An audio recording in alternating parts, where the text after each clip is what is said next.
సంవత్సరాల తరబడి ఎన్ని మందులు వాడినా మీ మోకాల నొప్పులు తగ్గట్లేదా? ప్రాణ పెయిన్ క్లినిక్ లో అత్యాధునిక చికిత్స.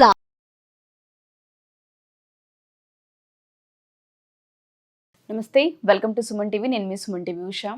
అక్టోబర్ మాసం అనగానే ఆధ్యాత్మిక మాసం అని మనం ప్రతి ఒక్కరు చెప్తూ ఉంటుంటాము. ఎస్పెషల్లీ దేవీ నవరాత్రులు జరుగుతున్న టైంలో 7, 8, 9 తారీఖులలో అంటే సప్తమి, అష్టమి, నవమి ఈ రోజులలో వేద బ్రాహ్మణులచే సురేష్ గారి ఆధ్వర్యంలో మణిద్వీప వర్ణన, దుర్గాదేవి సూక్తం, లలితాదేవి సహస్రనామాలు, దాంతోపాటు కుంకుమార్చన, చండీ పారాయణం ఇలా వేద బ్రాహ్మణులచే అత్యంత వైభవోపేతంగా నిర్వహించబోతూ ఉన్నారు. ఎవరైనా సరే దీనికి అటెండ్ అవ్వచ్చు. అండ్ దాంతోపాటు ఎవరైనా అంటే ఆర్థికంగా సొంత ఇంటి విషయంలోనూ, దాంతోపాటు జాబ్కి సంబంధించి ఇలా ఇబ్బందులు పడుతూ ఉంటుంటారు, వాళ్ళందరికీ సంకల్పాలు తీసుకొని ఈ పూజా కార్యక్రమంలో నిర్వహించడం జరుగుతుంది. సో ఖచ్చితంగా మీరు అందరూ అటెండ్ అవ్వచ్చు. ఇది ఆఫ్లైన్ అండ్ ఆన్లైన్ ఉంటూ ఉంటుంది. ఎవరైనా సరే అటెండ్ అవ్వచ్చు. కింద కొడుతున్న కాంటాక్ట్ నెంబర్ని కాంటాక్ట్ చేస్తే సురేష్ గారి మీకు పూర్తి వివరాలను అందిస్తారు. ఈ దసరా నుంచి మనం చూసుకుంటే రోహిణి నక్షత్రం వారికి అసలు ఏ విధంగా ఉండబోతుంది, ప్రత్యేకించి ఈ నక్షత్రం వారు ఏ ఏ విషయాల్లో జాగ్రత్తలు వహించాలో సురేష్ గారిని అడిగి తెలుసుకుందాం. నమస్తే సురేష్ గారు. నమస్కారం అండి ఉషా గారు. రోహిణి నక్షత్రం వారికి మనం చూసుకుంటే అక్టోబర్ మాసం అండ్ దాంతోపాటు ఎస్పెషల్లీ దసరా నుంచి అందరూ అడుగుతూ ఉంటుంటారు ఏ విధంగా ఉండే అవకాశం ఉంటుందని. వీళ్ళకి ఏ విధంగా ఉంటుంది? సో రోహిణి నక్షత్రం వాళ్ళ కనుక చూసుకుంటే వీళ్ళది వృషభ రాశి కింద వస్తుందండి. ఈ నక్షత్రానికి అధిపతి చంద్రుడు. తర్వాత వీళ్ళకి ఆది దేవత వచ్చేటప్పటికి బ్రహ్మ. మేజర్గా ఉండే ప్లానెట్స్ వాటి తర్వాత వాళ్ళకి ఫాస్ట్గా ఉండే ప్లానెట్స్ రెండు రకాలుగా డివైడ్ చేసుకుంటే మేజర్గా ఉండే ప్లానెట్స్ చూసుకుంటే గురువు, శని, రాహు, కేతువులు ఇక మేజర్ ప్లానెట్స్ అనమాట. ఈ ప్లానెట్స్ యాక్చువల్గా వీళ్ళకి చాలా సపోర్ట్ ఇచ్చి చాలా బాగున్నాయి అని చెప్పుకోవాలన్నమాట. వీళ్ళకి ఏ విధంగా బాగుందంటే ఫస్ట్ వీళ్ళకి వచ్చేటప్పుడు గురువు చాలా యోగ్యతను ఇచ్చేసి వీళ్ళకి ఒక రాజ్యాన్ని ఇస్తూ ఉన్నారనమాట. అంటే వీళ్ళకి ప్రమోషన్స్ కానివ్వండి, హయ్యర్ అఫీషియల్స్ నుంచి రికగ్నిషన్స్ రావటం కానివ్వండి, గవర్నమెంట్ దగ్గర నుంచి, లేదంటే అప్పటిదాకా ఉన్నవాడికి ఏదైనా ఎక్స్పాండ్ చేసుకోవాలనుకుంటే కనుక రాజ్యలక్ష్మి అమ్మవారి యొక్క కృప కటాక్షాల మీద చాలా బాగుంది. ఇది అసలు యాక్చువల్గా వాళ్ళకి లక్ అని చెప్పుకోవాలి. రెండోది వచ్చేటప్పటికి పరవాసం. శని ఉన్న పొజిషన్ నుంచి కొంతకాలం వీళ్ళని బయటికి పంపించే అవకాశం ఖచ్చితంగా అయితే ఉంది. వచ్చే డౌన్ టు లైన్ 2 months ఎవరైతే రెంట్ హౌస్లో కనుక ఇల్లు మారుతారు కంపల్సరీ. లేదు అనుకుంటే ఫారిన్ వెళ్ళాలనుకుంటే అద్భుతమైన అవకాశం, ఖచ్చితంగా అక్కడికి వెళ్ళిపోయి సెటిల్ అయిపోతారు. నెక్స్ట్ ఏదో ఒక రీజన్తో సొంత ఇంట్లో కొంతకాలం బయటకు వెళ్ళైతే ఖచ్చితంగా అయితే ఉంటారు. నెక్స్ట్ నిరోగం, హెల్త్ కాంప్లికేషన్స్ ఎవరైనా కనుక ఫేస్ చేస్తూ ఉంటే వీళ్ళకి రాహు యొక్క బెనిఫిట్ వల్ల కొంచెం వీళ్ళకి హెల్త్ కాంప్లికేషన్స్ తగ్గిపోయి బాగా వచ్చే అవకాశం కూడా ఉందని చెప్పుకోవాలి. రెండోది విశేషమైన ధనలాభం కూడా చూపిస్తుంది. కేతు వీళ్ళకి చాలా మంచి చేస్తూ ఉన్నాడు. రోహిణి నక్షత్రానికి ధనానికైతే ఎప్పుడు వీళ్ళ దగ్గర లోటు ఉండదు, చక్కగా ఉంటారు. ఓవరాల్గా వీళ్ళకి కంఫర్టబుల్గా ఉంటుందని మనం చెప్పుకోవాలన్నమాట. ఇది వాళ్ళకి వచ్చేటప్పటికి అట్లీస్ట్ 2 months 3 months ఈ ఇంపాక్ట్ ఇలానే ఉంటుంది వాళ్ళకి. అయితే ఫాస్ట్గా అయ్యే మూమెంట్స్ కొన్ని ఉన్నాయి, కొంచెం మధ్యలో పీరియడ్ టఫ్ అయిన టైం కూడా ఫేస్ చేసే అవకాశం ఎక్కువగా ఉంది. అందులో వీళ్ళకి సూర్యుడు, కుజుడు, బుధుడు, శుక్రుడు ఈ 4 గ్రహాలు వీళ్ళకి ఎలాంటిది తీసుకొని వస్తున్నాయంటే వీళ్ళకి ఒక 50-50గా ఉందని చెప్పుకోవాలన్నమాట. ఎక్కడ చాలా విషయాల్లో బాగుందంటే ఫస్ట్ వీళ్ళకి సూర్యుడు ధనాన్ని ఇస్తున్నాడు. ఇది ఒక మంచి అద్భుతం అని చెప్పుకోవాలన్నమాట. అలానే వచ్చేటప్పటికి అక్టోబర్ 23 నుంచి అక్టోబర్ 20 మధ్యలో వీళ్ళకి రాజ్య లాభము, ప్రమోషన్స్, హైకే వచ్చే అవకాశం ఎక్కువగా ఉంది. కాబట్టి ఇది బెస్ట్ టైం అని మనం చెప్పుకోవాలి.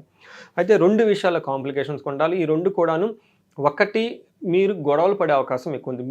మీరే వేరే వాళ్ళతో గొడవ పడతారు కాబట్టి అది మీ చేతిలో ఉంది. కాబట్టి మీరు యోగా చేయటం, మెడిటేషన్ చేయటం, ఇంటర్పర్సనల్ స్కిల్స్ మెయింటైన్ చేయటం, అట్లీస్ట్ నా వల్ల నేను తెలవకుండా కటుగా మాట్లాడుతున్నాను, యాంగ్రీగా మాట్లాడుతున్నాను తెలుసుకొని వీళ్ళు పేషెన్స్ కనుక ఉండగలిగితే అది వీళ్ళ చేతిలో ఉన్న నెగిటివ్ ఆటోమేటిక్గా సప్రెస్ అయిపోయింది. రెండో నెగిటివ్ పాయింట్ ఏంటంటే గైడెన్స్కి సంబంధించిన విషయాల్లో, లేదంటే ఫిజికల్గా కానీ మెంటల్ కానీ ఎక్కడో ఒక విషయంలో బంధించబడినట్లు ఒక సిచ్యువేషన్ వస్తుంది. ఇలాంటి వాటిని ఎస్కేప్ చేయడం జనరల్గా గురువుల్ని, తల్లిదండ్రులని, పెద్దవాళ్ళని ఒక మాట్లాడి వాళ్ళతో సంప్రదించుకొని కూర్చొని ఒక ప్రాపర్ డెసిషన్ వాళ్ళ ద్వారా తీసుకుంటే అది కూడా చేయొచ్చు. మూడోది హెల్త్ కాంప్లికేషన్స్ వీళ్ళకి చూపిస్తుంది. కాబట్టి వీళ్ళు కొన్ని విషయాల్లో వీళ్ళంతా ఇలా ప్రాపర్ డైట్ మెయింటైన్ చేయటం, తర్వాత బాడీని చక్కగా కనుక ఉంచుకోగలిగితే ఇది కూడాను కొంత ఎక్స్టెంట్ వీళ్ళకి ఒకవేళ రోగం వచ్చినా కానీ వెంటనే బయటకు వచ్చే అవకాశం ఎక్కువగా ఉంది. అయితే రోహిణి నక్షత్రం వాళ్ళకి ఒక ఇంపార్టెంట్ సూచన ఏమంటే వాళ్ళకి ఇప్పుడు గ్రహణం ఇంపాక్ట్ వీళ్ళకి చాలా ఉందండి. రోహిణి నక్షత్రం వాళ్ళకి ఎందుకంటే వీళ్ళకి అనుజన్మ తార హస్త నక్షత్రం. ఈ హస్త నక్షత్రంలోని ఇప్పుడు గ్రహణం జరిగింది. అందులోనూ అక్కడ కేతు ఉన్నారు. అయితే వీళ్ళకి వైనాసిక తార 23వ తారీఖు కనుక చూసుకుంటే అందులో రాహు ఉన్నారనమాట. వీటితో పాటు వీళ్ళకి రోహిణి నక్షత్రం వాళ్ళకి లత్త అంటారండి. అది కూడాను శని వల్ల ప్లస్ కేతు వల్ల లత్తలు ఉన్నాయన్నమాట. అంటే ఏమవుతుందంటే సుఖనాశనము, కార్యహాని అని చెప్తారనమాట. అందులోని మనం అందుకని చెప్పేసి మనం ఈ 3 days ప్రోగ్రామ్ ఒకటి పెట్టుకున్నాం. అందులో వచ్చేటప్పటికి దుర్గాదేవికి సంబంధించిన చూసాము. ఎందుకంటే రాహుకి సంబంధించి లేదంటే కేతువుకి సంబంధించి అధిష్టాన దేవతకు మనకి ఏం చెప్తారంటే దుర్గాదేవి అని చెప్తారనమాట. వీళ్ళకి ఉండటం వల్ల చాలా ఇంపార్టెంట్. ప్లస్ వీళ్ళకి శని నుంచి లత్తా కూడా ఉండటం వల్ల కనుక వీళ్ళకి వర్క్లో చాలా స్లోగా ఉండి ఇబ్బంది పడే అవకాశం ఎక్కువ ఉంది. స్త్రీ సుఖం నాశనం కార్యనాశనం అని చెప్తారనమాట. ప్లస్ గ్రహణం కూడా ఇక్కడే ఉంది కాబట్టి ఎవరైనా కనుక సూతకాన్ని ఫాలో అయినా అవ్వకపోయినా బై మిస్టేక్ చేసుకున్నా కానీ మనం ఏం చెప్తామంటే ఈ దేవీ నవరాత్రులు కనుక కరెక్ట్గా కనుక చేసుకోగలిగితే విజయదశమి నుంచి వీళ్ళకి ఒక కొత్త న్యూ లైఫ్గా వచ్చినట్లు. ఎందుకంటే మేజర్ గ్రహాలు కూడా వీళ్ళకి అనుకూలంగా ఉన్నాయి కాబట్టి చాలా చక్కగా జరుపుకోవాలని చెప్పేసి నేను వాళ్ళకి డెఫినెట్గా సార్. సో మీరు అన్నట్టుగానే దేవీ నవరాత్రులు అనేది చాలా స్పిరిచువల్ అండ్ దాంతోపాటు చాలా పాజిటివ్ వైబ్స్ కలుగుతూ ఉంటుంటాయి.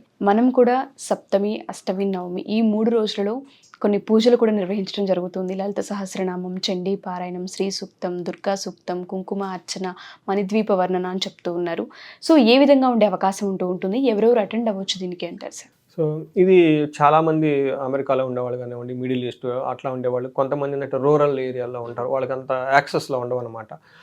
అలాంటి వాళ్ళ గురించి వాళ్ళు మెయిల్స్ రాయటం అయితేనేమి, ఫోన్ కాల్ చెప్పడం, వాళ్ళకి బేస్ చేసేసుకొని మనం కూడాను అట్లీస్ట్ ఈ 3 డేస్కి సంబంధించి సప్తమి, అష్టమి, నవమి 3 డేస్కి సంబంధించి బాగా పాపులర్ అయ్యి మోస్ట్ ఇంపార్టెంట్ అత్యంత శక్తివంతమైన అమ్మవారికి సంబంధించిన మంత్రాత్మకంగా ఒక కార్యక్రమం నిర్వహించాం. ఇది వచ్చేటప్పటికి ఫిజికల్గాను రావచ్చు, ఎవరైనా రాగదలుచుకుంటే, లేదంటే ఆన్లైన్ కూడా మనం చేస్తాం. వాళ్ళకి లైవ్ ఉంటుంది of course with help of Suman టీవీతో.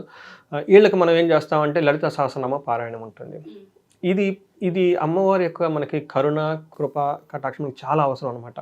ఎన్ని గ్రహాలు ఉన్నా కానీ, తర్వాత ఎన్ని నక్షత్ర దోషాలు ఉన్నా కానీ, ఒక్కసారి అమ్మ గనక కరుణ గనక మన మీద పడింది అంటే అవన్నీ కొట్టుకొని పోతాయి అని చెప్పేసి సాక్షాత్తు ఆది శంకరాచార్యులే మనకు చెప్పారనమాట. అందుకని చెప్పేసి కొంతమందికి జ్యోతిషుల దగ్గరికి వెళ్ళిన అవసరం లేదు, ఏం విషయం ఈ పండగలు కనుక చేస్తే ఆటోమేటిక్గా పోతుందని చెప్పేసి మనకి శాస్త్రాలు చెప్పుకున్నారనమాట. అది ఫస్ట్ లలిత సహస్రం. దానికి తోడు ఎడిషనల్గా మనకు దుర్గా సూక్తాన్ని పెట్టుకున్నాం. అంటే రాబోయే రోజుల్లో మనకి ఎలాంటి అబ్స్ట్రక్షన్స్ లేకుండా, శత్రువులు ఏమైనా మనకి ఇబ్బంది పడకుండా ఉండటానికి, మనలో ఉన్న ఏమంటారు ఈ నెగిటివ్ ఎనర్జీ అంతా బ్రేక్ అయ్యి మనం పాజిటివ్కి వెళ్ళిపోవడానికి అని చెప్పేసి దుర్గా సూక్తం పెట్టుకున్నాం. తర్వాత చెప్పగా శ్రీ సూక్తం పెట్టుకున్నాం అనమాట. ఎప్పుడైతే నెగిటివ్ ఎనర్జీ పోతుందో మనం ఫ్రీ, నెక్స్ట్ పాజిటివ్ ఎనర్జీ మనకు రావాలి కాబట్టి శ్రీ సూక్తం పెట్టుకున్నాం. దాంతోపాటు చండీ పారాయణ కూడా పెట్టుకున్నాం. ఎందుకంటే కనపడని శత్రువులు చాలా మందికి ఉంటారు. రియల్ ఎస్టేట్లో కానివ్వండి, లేదంటే బిజినెస్ చేసేవాళ్ళు, రకరకాల కాంప్లికేషన్స్ ఉంటాయి. పెద్ద పెద్ద బిజినెస్లు చేసేవాళ్ళకు వాళ్ళకి నెగిటివ్ ఎనర్జీ అపోజిషన్ కూడా అంతే ఉంటుంది. అంటే రాజకీయ నాయకులకు కానివ్వండి, ఇలాంటి వాళ్ళకి ఎప్పుడు 365 శత్రువులు ఉండే ఉంటారు. పెద్ద పని చేయాలనుకున్నప్పుడు ఆటోమేటిక్గా ఉండే ఉంటారు. సో అలాంటి వాళ్ళకి సంబంధించి చండీ పారాయణ అందులో యాడ్ చేసాము. ఫైనల్గా కొంతమందికి సొంత ఇల్లు కావాలండి మాకు, లేదంటే 20 years 15 years లోన్ పెట్టి తీసుకున్నాము, అది మధ్యలో స్ట్రక్ అయ్యింది, ముందుకు వెళ్ళటం లేదు, లేదంటే ప్రాపర్టీ తీసుకోవాలనుకోండి కావట్లేదు, ఇలా మధ్యలో సొంత ఇంటి గురించి కానీ భూమి గురించి స్ట్రక్ అయిన వాళ్ళకి మణిదీప వర్ణన కూడా అందులో యాడ్ చేసామండి. సో ఇది కూడాను సొంత ఇంటికి అలా ఎవరికైనా నెరవేరాలి, లేదంటే ఆల్రెడీ ఇల్లు ఉంది దాంట్లో ఎక్కడ ప్రాబ్లమ్స్ వచ్చి ముందుకు వెళ్ళట్లన్న వాళ్ళకి పెట్టాము. ఫైనల్గా మనం ఈ హోల్ ప్రోగ్రామ్ అంతా మనకి కుంకుమార్చనతో ముగించేస్తాము. ఎందుకంటే సౌభాగ్యం గురించి కాబట్టి, భాగ్యం అంటే లక్, అంటే ఎప్పుడు మన అంటే లక్ ఉండాలి. ఇక ముందు మనం చేసే ప్రతి పనుల్లో కూడాను అమ్మవారి యొక్క కృప, కటాక్షము, లక్, మనకి సౌభాగ్యం ఎప్పటికీ మనకు ఉండాలి. ఇంకెలాంటి మనకి ప్రాబ్లమ్స్ అనేది రాకూడదు. ఏదైనా వచ్చినా కానీ మనం ఇమ్మీడియట్గా సాల్వ్ చేసుకుని ముందుకు వెళ్ళిపోవాలనే ఉద్దేశంతో ఒక ఏమంటారు కాంప్రహెన్సివ్ ప్రోగ్రామ్ ఉంటుంది. అలాగంటే అట్లా హోలిస్టిక్గా, స్పిరిచువల్గా ఈ నవరాత్రుల్లో ఇలాంటి బాగా పాపులర్ అయిన అమ్మవారి యొక్క స్తోత్రాలు, అత్యంత శక్తివంతమైన స్తోత్రాలు, పారాయణాలు కలిపేసి ఒక ప్రోగ్రామ్ పెట్టాను. ఇది చాలామంది సద్వినియోగం చేసుకోవాలని నేను కోరుకుంటున్నాను. తప్పకుండా సార్. తర్వాత దీనికి కూడాను వేదాలు చదివిన పండితులు, బ్రాహ్మణులు అందరూ వచ్చేస్తారు. నా ఆధ్వర్యంలో ప్లస్ సుమన్ టీవీ ఆధ్వర్యంలో చాలా శాస్త్రోధికంగా ఎక్కడ కాంప్రమైజ్ కాకుండా చేయాలని చెప్పి సంకల్పం తీసుకున్నాను. సో ఎవరైనా సరే మా ఈ ఎపిసోడ్ కనుక చూస్తే దేవీ నవరాత్రులు జరుగుతున్న సప్తమి, అష్టమి, నవమి 7, 8, 9 తారీఖులలో ఈ కార్యక్రమాన్ని నిర్వహించడం జరుగుతుంది. ఏ రాశి వారైనా, ఏ నక్షత్రం వారైనా సరే ఈ పూజకి అర్హులే. ఈ పూజకి సంబంధించి చండీ యాగం, దాంతోపాటు లలిత సహస్రదేవి నామాలు, దాంతోపాటు శ్రీ సూక్తం, దుర్గా సూక్తం, ఇవన్నీ కూడా కుంకుమ అర్చనతో ఈ కార్యక్రమం ముగించడం జరుగుతుంది. సో ఆర్థిక ఇబ్బందుల గురించి అండ్ దాంతోపాటు చాలామంది జాబ్స్ గురించి మాట్లాడుతుంటారు, దాని గురించి, సొంత ఇంటి కళ గురించి, ఆరోగ్యం గురించి, ఇలా ప్రతిదీ కూడా ఒక సంకల్పం తీసుకొని ఈ పూజలు నిర్వహించడం జరుగుతుంది. ఖచ్చితంగా మీరు అందరూ అటెండ్ అవుతారని అనుకుంటున్నాం. డీటెయిల్స్ కావాలి అనుకుంటే ప్రోగ్రామ్కి సంబంధించి కింద కొడుతున్న కాంటాక్ట్ నెంబర్ని కాంటాక్ట్ చేస్తే సురేష్ గారి మీకు పూర్తి వివరాలు అందిస్తారు. సో ఇది కూడా కేవలం ఓన్లీ ఈ దసరా నవరాత్రుల్లో మాత్రమే నిర్వహిస్తున్నారు. 7, 8, 9 తారీఖుల్లో మాత్రమే. Thank you sir. Thank you so much. Thank you అండి.